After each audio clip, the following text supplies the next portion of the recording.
What is up, 242 students? My name is Eda and I want to welcome you to this online service. We are starting a new series called What You Really Want. And this series is around temptations and the things that draw us to themselves that aren't really super helpful for us. And you know what? One of the things you can do with this series is read along in your daily encounter. There's a reading plan that goes along with this series. So check this out.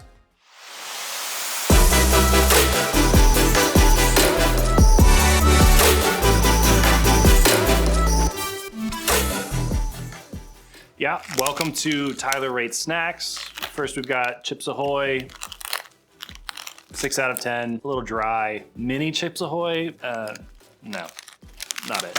Do you like Cheez-Its? Not it. 2 out of 10, Cheez-Its. White cheddar Cheez-Its, different example, 8 out of 10. Regular Cheez-Its, 2 out of 10. Fritos, it's classic. It's a good for dipping stuff. Good for dips, mostly. But Fritos, solid 5 out of 10. I don't know you're gonna agree with me here. Mountain Dew, 8 out of 10. Some of you, this is a 10 out of 10. I know it, I know you love it. For me, 8 out of 10, it's good. But I mean, if I asked you, like, favorite snack, name like one snack that you really want, I'd bet I'd get a lot of different answers from you. You probably disagree with my ratings on a few of those. So for you, what would it be?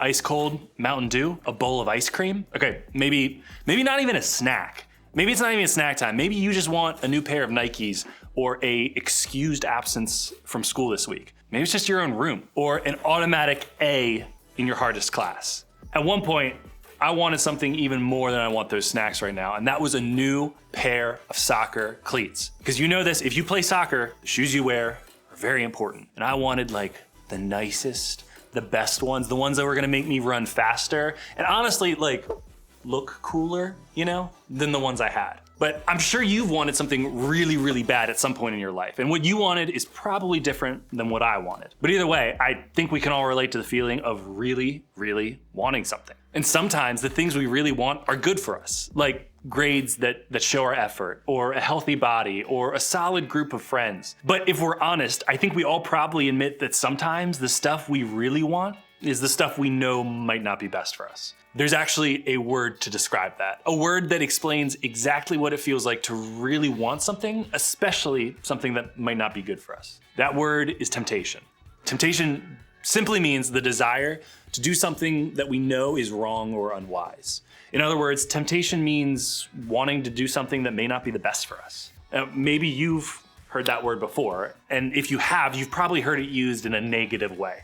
That's because so often when we think about temptation, we think it means doing something wrong, or doing everything wrong, or saying bad words, or stealing or cheating, something we do in secret, something we do when adults aren't around.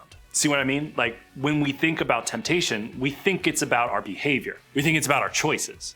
We think it's about what we shouldn't do. But look back with me at how we just define temptation. Temptation means the desire to do something that we know is wrong or unwise. In other words, temptation means wanting to do something that may not be best for us. Actually, let me show you a video my friend sent me to show you exactly what I mean.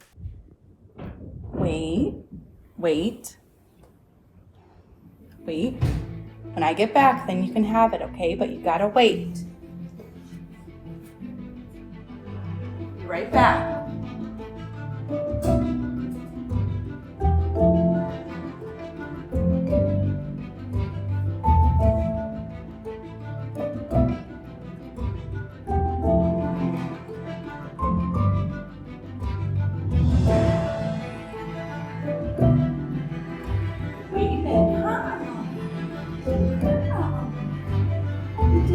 Wait.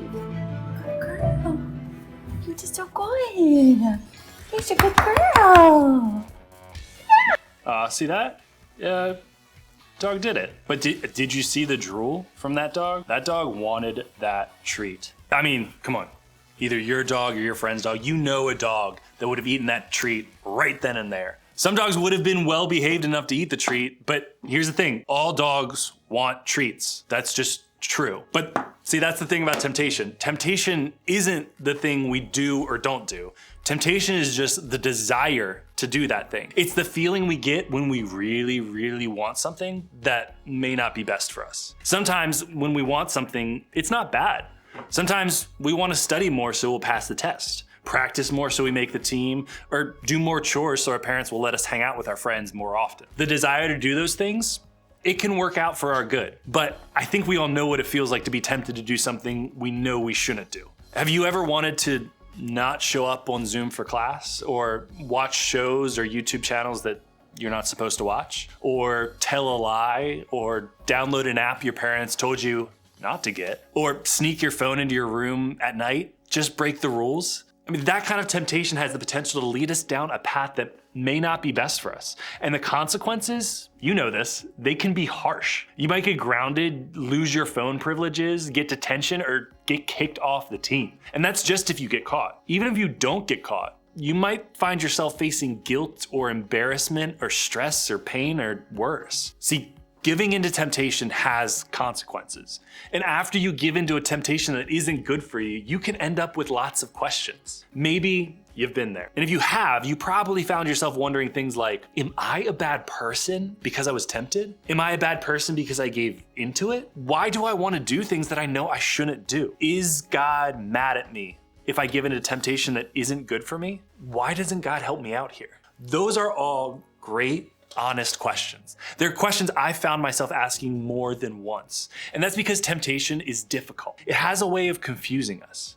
It can convince us that these not so great things might actually be what's best for us. And I don't know about you, but I don't want to keep giving into that. If temptation is something we're all gonna face, I wanna learn how to face it well. This struggle goes all the way back to the first humans ever created, Adam and Eve. In Genesis, the very first book of the Bible, we learn that God made everything and saw that it was good. Then he made Adam and Eve, and he saw that they were very good. Adam and Eve had a special relationship with God. They walked and talked with him every day. There was no insecurity or guilt or comparison or just anxiety or jealousy in that world. Can you even imagine that? So what changed? What happened? Well, something came between Adam and Eve and their closeness with God.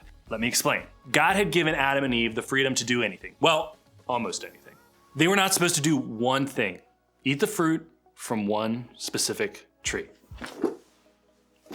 Like this. I don't know that this is the fruit. This is a pomegranate. Maybe it was a pomegranate. Maybe it wasn't. So you would think that with all of that freedom, Adam and Eve wouldn't have even noticed that the fruit of that one tree was off limits. But that's not exactly what happened. God's enemy, Satan, told Adam and Eve that God was keeping them from something good. He told them that the fruit was really good for them and that they shouldn't trust God or his rule. Adam and Eve chose to believe Satan. They chose not to trust God. And so they ate the fruit. Adam and Eve's choice broke their closeness with God. Their sin put distance between them and God. And what's worse, now we as people have something in our hearts that causes us to distrust God too. That's why there's a battle inside of us between what we think is best versus what God tells us is best. That's why our temptations are tempting, because we struggle to trust that God has our good in mind. And the conversation on temptation in the Bible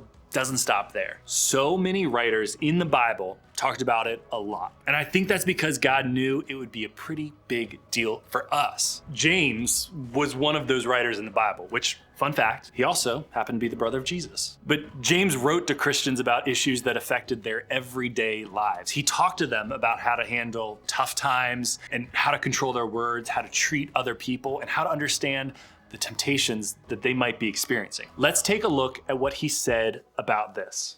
When a person is tempted, they shouldn't say, God is tempting me. God can't be tempted by evil, and he doesn't tempt anyone. But each person is tempted by their own evil desires. These desires lead them on and drag them away. When these desires are allowed to remain, they lead to sin. And when sin is allowed to remain and grow, it leads to death. So right here, James was helping us understand where temptation comes from. And he said very clearly, he said that God isn't the one who tempts us. Temptation comes from within us. It comes from that desire that started all the way back with Adam and Eve. That desire to do what we think is best rather than what we know God says is best. So we're tempted by our own desires, and we've got to learn to deal with those desires in a good and healthy way. Really, because James told us there are consequences if we don't. They have the potential to hurt us or drag us away from God's best for us.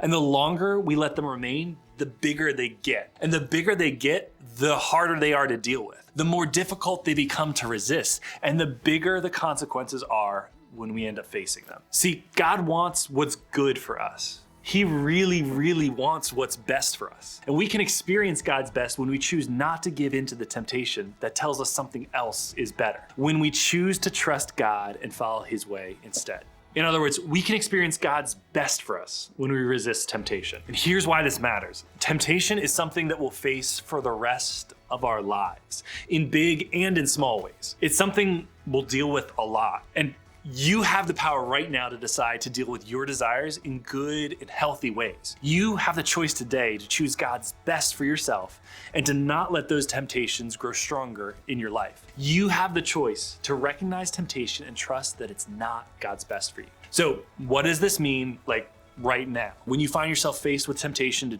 cheat on a test or lie to your parents or watch that video on your phone, what are you supposed to do? First, practice identifying what's tempting you. Think about the last year.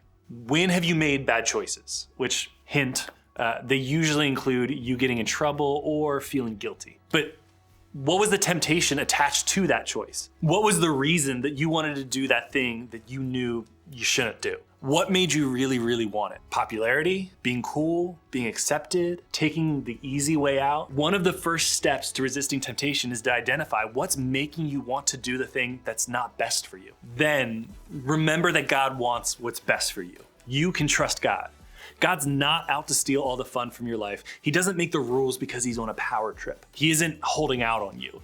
In fact, it's actually just the opposite. God wants you to enjoy life to the fullest. He wants you to resist temptation, not because he wants your life to be boring or uncool or lonely. He wants you to resist because he has something better for you. Following his way is what he really, really wants for us. And when we remember that, temptation becomes a little easier to say no along the way. So remember, we can experience God's best for us when we resist temptation. And here's what's helpful to remember. You're not alone in this. All humans struggle with temptation, but you're also not alone because you have a group that cares about you and is committed to walking this road with you. Take advantage of this time you have together. Be honest about your temptations and support others who share as well. Help each other see temptation for what it is and resist it so that you can experience God's best.